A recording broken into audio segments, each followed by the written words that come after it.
This is the San Francisco 49ers Report. My name is Chase Sr. We have a loaded show coming your way on the docket. Some major Niners buzz as NFL free agency is set to get underway on Monday. So I'm going to go through the latest Niners news and rumors because there's plenty to talk about. Before we do all of that, new sub-battle with free agency beginning on Monday. Let's make this fun inside the walls of Chat Sports with some Niners rivals. The 49ers Report, Cowboys Report, Seahawks Today, Philadelphia Eagles Now, all powerhouse channels under the Chat Sports umbrella, starting with 0 subscribers. I know the faithful can show up and show out, so do that right now by locking us in, hitting that sub button, and you're a winner at the end of the day because you get Niners content every single day year-round right here on YouTube, and you become informed and enlightened as to everything that the Niners are doing. Let's begin with this. Lot to talk about here with the latest on the Brock Purdy contract situation. And obviously, he's entering the final year of his rookie contract. He's been one of the best bargain deals throughout the entire National Football League since being the Mr. Irrelevant pick by the Niners out of Iowa State in the 2022 NFL Draft. At times, and for much of his tenure with the Niners, he has played truly elite football. And so, while being a bargain, putting up great production, Purdy and his camp looking to make up for him being a bargain. Because so far in his NFL career, he's had a base salary of less than $1 million.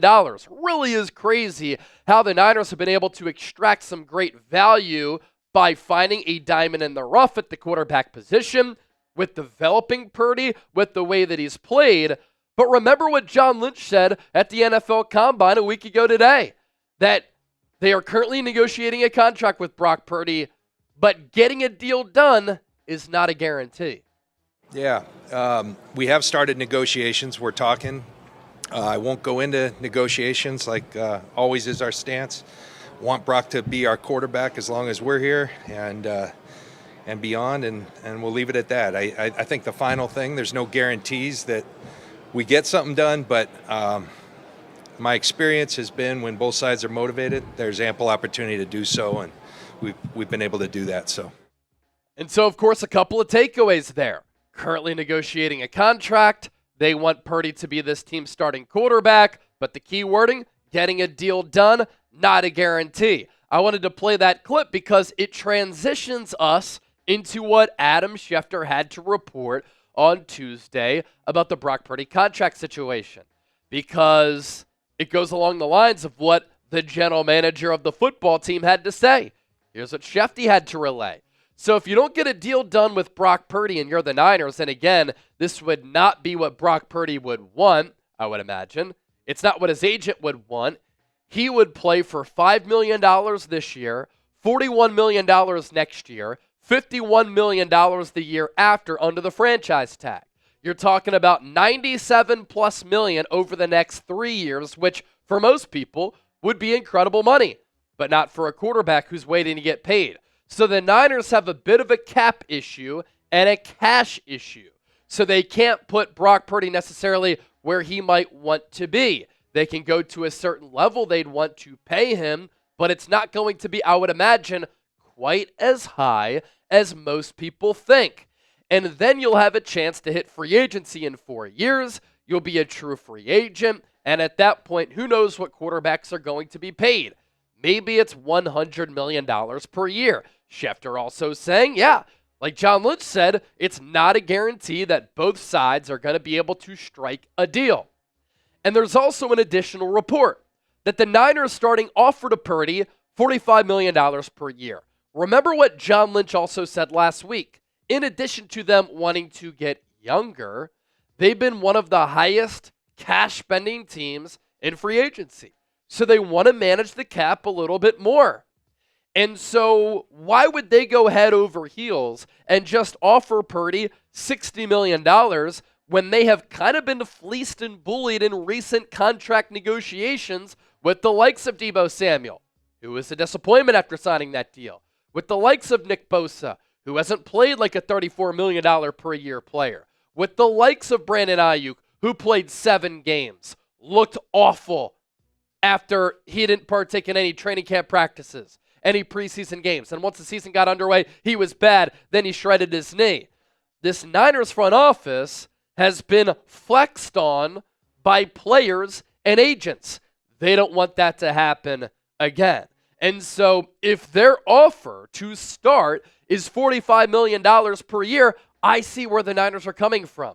But this shouldn't come as a surprise to anybody, because this is how contract negotiations go. When you are the employer, in this case, the organization, you always start your offer low. If you are the client, the employee, or the player, you start your asking price high, because you know you're probably going to have to come down from that number. If you're the organization, you're going to start low to see if your employee, in this case your player, wants to accept it. If they say no, okay, we're willing to renegotiate a little bit and we'll increase our price just a tad. But I don't think the Niners would be wise or want to pay Brock Purdy $60 million per year. The Niners do have some leverage here because they can use the franchise tag on Purdy. They can have him play out the last year of his contract in 2025. Then they can put the franchise tag on Purdy after 2025 and then do it again the season after that.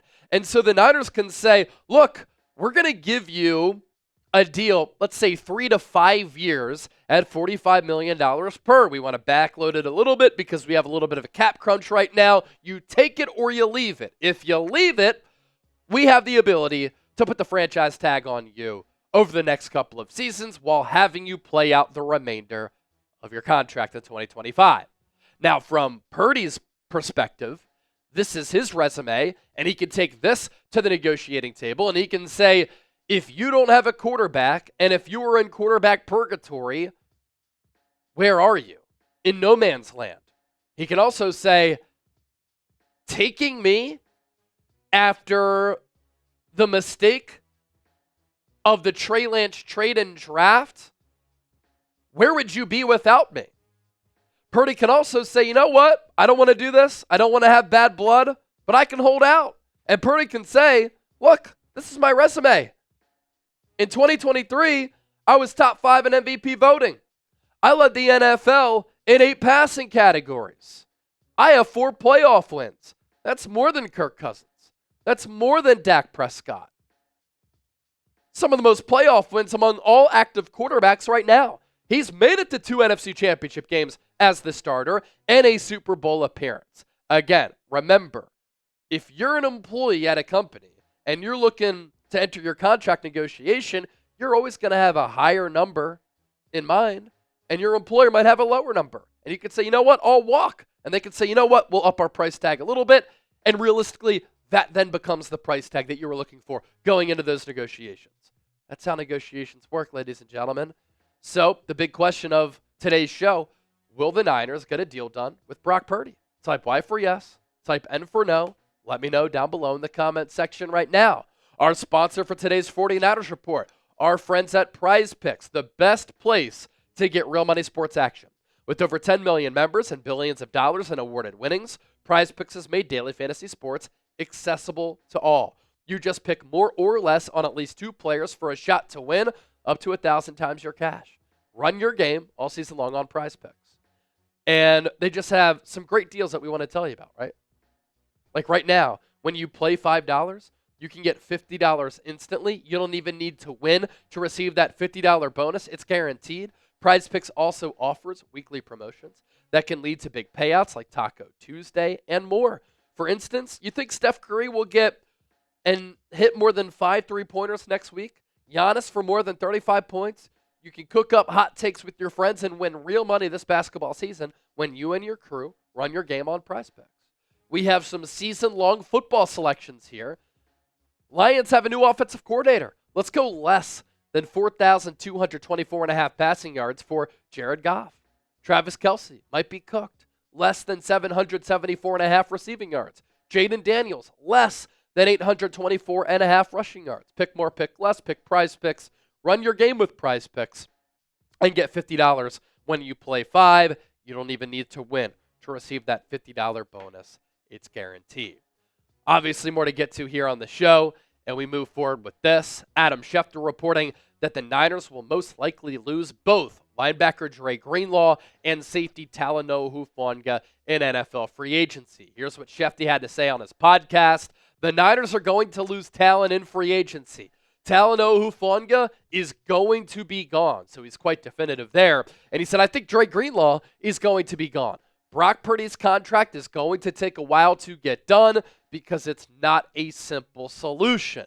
When we were at the NFL Combine last week, John Lynch made it a point to say, we want to get younger, we want to replenish the cupboard as far as our talent goes, and we want to free up cash. The Niners know that. They've said it.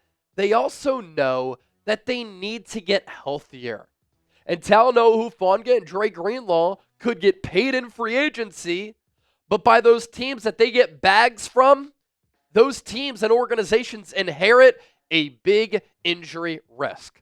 I think it would be great to bring back Hufanga and Greenlaw because they are enforcers, they are leaders, they play with instincts and feel. They are smart and heady players who are cerebral with high football IQs because they can read and diagnose plays before they happen, and they always find themselves to be around the ball. But since getting hired as head coach in 2017, outside of making it to the Super Bowl in 2023, the Niners have been top 10 in injury rate. And last year, they had a lot of good players who barely played football. The Niners can't continue to operate in that manner. And so I could see why they would say to Hufanga and Greenlaw, the grass might not be greener on the other side, but you can get some green your way. If you can get paid, get compensated, the NFL also stands for not for long. Go and chase your money. You've earned it. This is also pretty crazy as far as chasing money. Tom Pelissero of the NFL Network put together a list of players who are kind of under the radar as far as name value, who could get paid big-time dollars in free agency. And he talked about Aaron Banks maybe landing a Robert Hunt type of contract. Now, Robert Hunt, last year in free agency, landed a 5-year, $100 million contract. It's $20 million per year. Teams are willing to pay a lot of money in free agency for offensive linemen who are average to good players and not great players, but they're making great money. And Aaron Banks, who I think is worth $6 to $8 million per year, according to Tom Pelissero, could get a deal that pays him $18 to $20 million per season. Let him walk. And of note, the Niners could also get a 4th-round compensatory pick back. That's kind of a win right there. I think the Niners should sign Drew Dalman in free agency. According to sources, they're interested in him, while then drafting a left guard and a right tackle in the NFL draft. Or if you want to draft a right guard and right tackle, you can do that, and you move Dominic Pooney over to left guard. There's also this report from Matthew Berry that running back Jordan Mason could be traded as well. The Niners met with a lot of running backs in Indianapolis last week at the NFL Combine, and this is a very deep running back class. You could draft a running back day 2, day 3, and pay that running back over the next 4 years a fraction of the price of what Jordan Mason could get from a new running back desperate team.